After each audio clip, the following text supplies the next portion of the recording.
দেখছি সামাজিক যোগাযোগ মাধ্যমে একটি মহল বলছে ডুয়েটকে নাকি আইবি মেম্বারশিপ থেকে বাদ দিয়ে দিবে।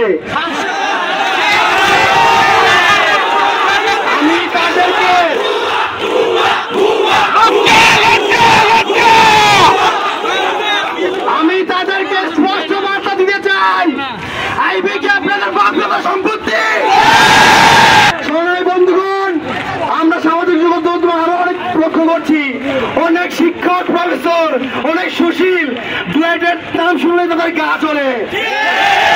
আপনাদেরকেও স্পষ্ট বার্তা দিতে চাই, আজকের পর থেকে যদি ডুয়েট নিয়ে পলিটেকনিক নিয়ে আপনাদের গা চলকানি থাকে, আপনাদেরকে নিজ দায়িত্বে মোহনবাগী দিয়ে আসবে।